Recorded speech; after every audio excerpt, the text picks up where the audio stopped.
ఉన్న బంగారాన్ని విడిపించి ఆ రోజు ఆన్లైన్ రేటుకే మేము కొంటాం. Sharma gold company. So Manohar గారికి బిఫోర్ స్పీకర్గా చేశారు, మంచి అనుభవం ఉంది. బట్ ఇప్పుడు కూటమి అధికారంలోకి వచ్చిన తర్వాత ఈ పోర్ట్ఫోలియో ఆయన ఇష్ట ప్రకారం ఆయనకి ఇష్టమై తీసుకున్నారా, లేకపోతే కూటమిలో భాగంగా వచ్చిందంటారు అది? మీరు ఆయన ఇక్కడికి వచ్చినప్పుడు అడగండి, నేనేం పట్టించుకునేవి. ఆయన నాకు చెప్పడు, నేను ఈ విషయాలు ఎప్పుడు అడగను. కనుక మీరు ఆయన వచ్చినప్పుడు విజిట్ చేస్తున్నారా ఇప్పుడు అన్ని ఆయన రైస్ మిల్స్ గానీ? అది ఆ విజిట్స్ అయ్యి అన్ని ఎలా అనిపించింది విజిట్ చేసినప్పుడు? అన్ని కూడా మీరు ఏం కామెంట్ చేసుకుంటారు అంటే మీకు ఎలా అనిపించింది యాజ్ ఎ ఫాదర్ గా? మాకైతే చాలా పాజిటివ్ గా అనిపించింది. పాజిటివ్గా ఉండొచ్చు, అయితే ఇలాంటివి చాలా కేర్ఫుల్గా ఉండాలి. ఎందుకంటే కారణం పై అధికారి చీఫ్ మినిస్టర్ కదా, చీఫ్ మినిస్టర్ పర్మిషన్తో చెయ్యాలి ఇలాంటివి. మరి అది అలాంటివి చేస్తున్నారో లేదో మనకు తెలియదు. ఓకే, కనుక స్పీకర్గా రాణించాడు. స్పీకర్గా నాకు కూడా తెలియని విషయాలు చక్కగా డయాస్ మీద చెప్పి మంచి పేరు తెచ్చుకున్నాడు. కనుక అది అక్కడికి అది దీని వ్యవహారం. నేను ఎప్పుడు అతను ఎలక్షన్స్కి వెళ్ళటం కానీ క్యాన్వాస్ చేయటం కానీ నా తెనాలి అని చెప్పి నా తెనాలి మా ఇంటికి పోయి కూర్చోవడం కానీ ఏమీ లేదు. నేను ఆయనే చేసుకున్నాడు, ఆయనే గెలిచాడు. ఇప్పుడు 3-4 సార్లు గెలిచాడు తెనాల్లో. కనుక అది మీరు ఆయన వచ్చినప్పుడు ఆయన భావాలు అవి మీరు ఎగ్జామిన్ చేయండి, తెలుసుకో. ఓకే, సో మీ తెనాలి నుంచి తీసుకుంటారు కదా ఫీడ్బ్యాక్, ఎలా ఉంది ఏం తీసుకోరు మీరు? పట్టించుకో, ఓకే, మనకెందుకు. అతను చక్కగా 60 దాటాడు, 60 వచ్చినా ఇప్పుడు. కనుక అతను చేసుకుంటాడు, మనం ఎందుకు వేలు పెట్టాం అందులో. సో ఓవరాల్గా కూటమి అయితే సక్సెస్ఫుల్గా ముందుకు వెళ్తుంది అనే భావన అయితే మీకుందా? వెళ్ళాలి, అందరూ కలిసిమెలిసి వెళ్ళాలి. మరి కష్టపడ్డారు, జనం కావాలని ఓట్లు వేశారు, వాళ్ళ కోరికలు తీర్చాలి కదా. ఆ డైరెక్షన్లోనే నడవాలి ప్రభుత్వాలు. మరి అది నడుస్తాయిందా లేదా ఏమిటి అనేది వాళ్ళని అడిగి తెలుసుకోవాలి, నన్ను కాదు. సో లాస్ట్ అండ్ ఫైనల్గా చెప్పండి, జగన్మోహన్ రెడ్డి గారు మీ ఒపీనియన్ అంటే ఏమని చెప్తారు? ఆయన కొన్ని మంచి పనులు చేశాడండి, నా అభిప్రాయం.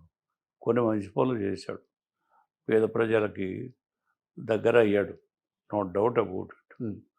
అయితే మరి అతనికి ఎందుకు ఇది జరిగిందో ఏమిటో నాకు బివిల్డరింగ్. ఇది సాఫీగా ఎలక్షన్స్ జరిగి వచ్చినాయా, ఏమైనా గోల్మాల్ జరిగినాయా అని అందరూ వచ్చి చెప్తూ ఉంటారు. అది మనకి ఎడ తెలుస్తుందయ్యా, అది ఎట్లా జరుగుతుంది? నేను ఉన్నప్పుడు కూడా నా డబ్బాలు అసలు ఒక ఓటు లేకుండా డబ్బాలు తెచ్చారు, ఎక్కడి నుంచి తెచ్చారంటే ఏదో గోల్మాల్ చేశారని అనుకుంటాం కదా. ఓకే, కనుక ఏమి మనకు అర్థం కాదు. ఇది అది అర్థం కాకుండా ఉండే తమాషా ఏదన్నా ఉందేమో చేస్తున్నారేమో మనకు తెలియదు. మరి మనకేం దాని గురించి కామెంట్ చేయటం, మనకు తెలియని దాని గురించి కామెంట్ చేయటం.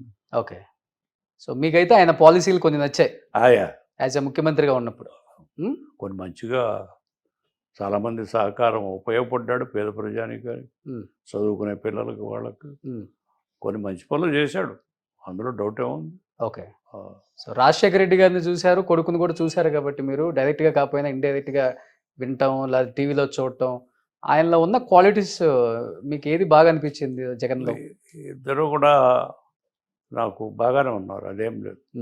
ఇద్దరు కూడా. రాజశేఖర రెడ్డి గారు కొంచెం ఇంకా మొండితనంగా ఉండేవాడు, అయితే అతను కూడా సర్దుకునేవాడు. లాస్ట్లో మినిస్టర్ అయినాక కొంత సర్దుకునేవాడు. కాంగ్రెస్ ఐ పార్టీలో రావడానికి నన్ను చాలాసార్లు కలిశాడు. చెన్నారెడ్డి గారికి ఇష్టత లేదు, అందువలన ఆపోజిట్. అదే డైరెక్ట్గా పోయి ఇందిరాగాంధీ గారి మేనత్తను ఎవరిని పట్టుకుని అందులో చేరాడు వెంకటరామరెడ్డి ద్వారా. దాంతో చెన్నారెడ్డి గారి కోపం వచ్చి వెంకటరామరెడ్డిని కోపడ్డాడు. అడదా అదో పాలిటిక్స్. కనుక అట్లా వచ్చాడు. ఏదో వచ్చినా అతను కూడా రైతులకి, కూలీలకి ఉపయోగపడాలని తాహతాపడ్డ మనుషులే. ఈ మిగిలిన విషయాల్లో మనం సో ఇప్పుడు మీరు యాక్టివ్గా ఉన్నారా పాలిటిక్స్లో భాస్కర్రావు గారు? ఉన్నానా లేదో మీరు చెప్పాలి, మీరు చెప్పాలి. మీరు యాక్టివ్గా ఉన్నారు మరి ఇక్కడ. సో యాక్టివ్గా మీరు పాలిటిక్స్లో అంటే బీజేపీలో ఉన్నారు కాబట్టి ప్రస్తుతం పదవిలో ఉంటేనే యాక్టివ్ అని అనుకుంటే దానికి ఆన్సర్ లేదు. పదవులు వస్తుంటాయి, పోతుంటాయి, పదవులతోనే కాదు కదా. అన్ని పదవులు మీరు అన్ని చూసిందే, ఇంకా చూడండి పదవి ఏముంటుంది. పార్టీలు కూడా పెట్టాం కదా. అయితే ఇక్కడ ఏంటంటే నేను చెప్పింది ఒకటే, మనం భాషా రాష్ట్రాలు పెట్టి పెద్ద సాధించలేదు. మేమంతా పిచ్చి పని చేసి ప్రాంతీయ పార్టీలు పెట్టి పెద్ద సాధించింది లేదు. ప్రాంతీయ పార్టీలో వితిన్ దట్ ప్రాంతీయ పార్టీలు వస్తున్నాయి కనుక ఇది కులగణన అనేది కూడా అంత హైకోర్టు సుప్రీంకోర్టు అలాంటి కోర్టులే 50% అటు 50% అని ఇచ్చినాక చేసి మాత్రం ఉపయోగం ఉంది. ఆడల్లో ఏదైనా తగులు పెట్టనే తప్ప అలాంటి మనం పెద్దవాళ్ళం పట్టించుకోండి ఉంటే మంచిది. ఓకే. అలాంటివి చేయకూడదు అని నా అభిప్రాయం. అంతేగాని నాకు ఎవరి మీద వ్యతిరేకంగా ఈ స్టేట్మెంట్ ఇవ్వటం లేదు ఓకే అని చెప్పి నేను కంక్లూడ్ చేసి okay. So thank you so much Bhaskar గారు. Thank you.